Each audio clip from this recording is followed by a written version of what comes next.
Oh, I love it, man. All the lefty media, right? They're fucking. Listen to the way they're going on about how Alberta now, because of the downturn in, you know, oil prices in the last, what, I guess almost 2 years now, are going on just hammering away. And you know the lefties, because Alberta. I mean, let's just be honest here. Alberta is considered a conservative province. Just deal with it, people. In Canada, Alberta is considered a conservative province. And the lefties, whether they're from Ontario or Quebec or, you know, a lot of these other fucking loyalists or whatever, right? The leftists, they fucking hate the conservatives of Alberta. So they're reveling, especially those in the CBC, because we all know they're mostly leftists in that paradigm. But they fucking love seeing Alberta suffer, right? And I mean, you can see it in the amount of headline articles, or just articles in general, of how they're talking about Alberta now with, this one, Alberta budget goes heavily into the red to fight economic downturn.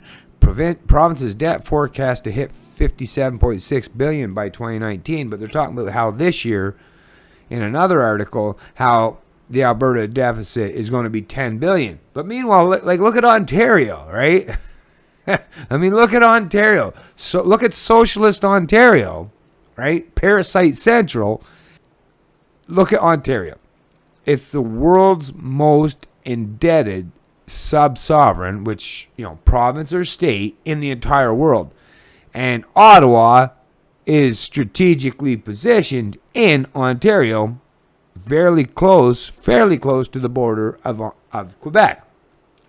So Central Canada, Ontario and Quebec are now trying, you conservatives, look at y'all fuckers, look at it. But meanwhile, it's like, they've never heard of the expression that people in glass houses shouldn't throw stones. I guess they never understood that.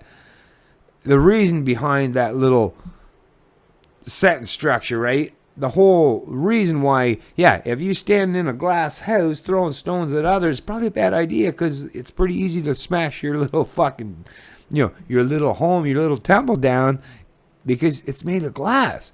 And when you're now the world's most indebted sub-sovereign, making fun of the Alberta people, or the province of Alberta, because of the downturn in their economy now, recently, because of all this central planning and manipulation of everything, it's like, how fucking foolish is it to make fun of them? It's like, and think about how short-sighted that is even, right? Because in Canada, how the have-not provinces, which includes Ontario. Yeah, news alert, Ontario. You're in have-not province.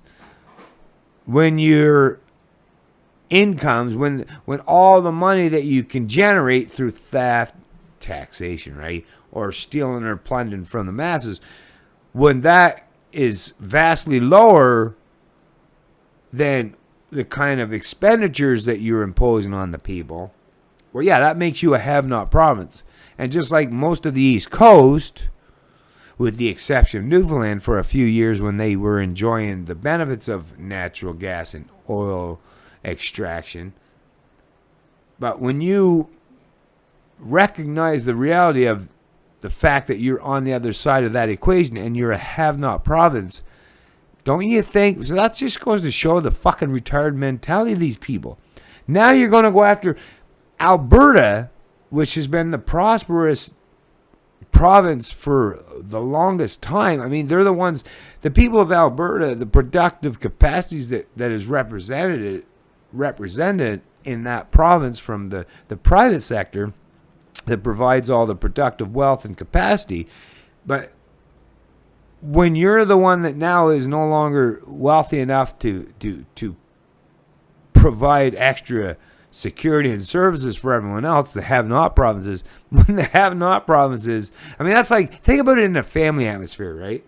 The dad that's been providing for the, whether the wife and the kids and all that, and maybe even helping out, step children or in-laws, or if you have that person, the rich, let's say, or the very hard working, productively efficient father, and he's taking care of not just his wife and his children, but maybe extended family and in-laws and stuff.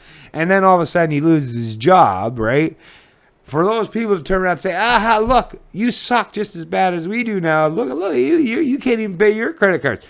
Do you know how fucking stupid and hypocritical that sounds? I mean, how do you think all these transfer payments work? I know from the province that I was born and partially raised, and even as an adult, had lots of experience in what that's all about.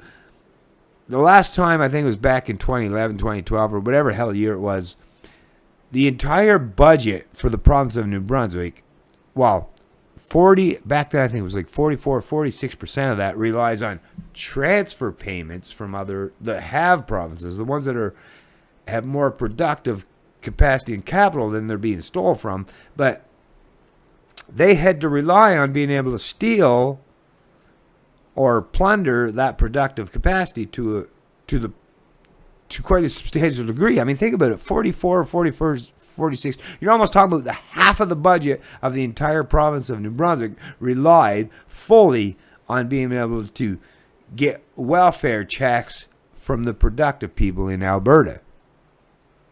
And now that Alberta, the productive people there, have been robbed and plundered by the parasites out there, and no longer, and because of central planning, price fixing, and manipulation, now they don't have that capacity anymore. And the people that were relying on all that theft to maintain their entitled lifestyles are like saying, fuck you cocksuckers, because you're not. It's like, what? Do you know how fucked up that is? Do you know how crazy that sounds? That you're going to now insult the people that feed you? It's like, well, my message to the Alberta people, now don't look to government. Don't try to, listen, you know what it's like. Batten down the hatches. Take advantage of all that capacity that you had to, hunker down for the long run. Take that upon yourself and don't worry about fucking providing for the rest. Your protest, a proper protest, is just stop. I know it sucks because you're not going to provide as much wealth for yourself. But if you were smart and you took care of yourself and you provided and allowed yourself to accumulate at least some amounts of wealth to take care of you, just live minimally for a little while. Let the parasites see what it's like when they ain't got nothing. When you have nothing left to give, let them find out what it's like when they can no longer steal and plunder your productive capacity or a portion of that, right? Let them fucking suffer that. That's what I say to the people of Alberta or Saskatchewan or whatever other provinces that's left that still has, decent work ethic and provide valuable products and services for the rest of Canadians. Stop it. Because they don't appreciate or respect everything you do. They hate you. And when you can't, when they can't suck on your tit, when they've sucked so much that you're dry, all they're going to do is spit at your face and say, "Fuck you, give me more." Well, pull the tit away. Pull it away. Say, "Fuck you. You don't even deserve the honor, the pleasure of suckling on my teat." That's what you should be doing. If you're wise, that's what you would be doing. It's Canadian Libertarian, and I love liberty.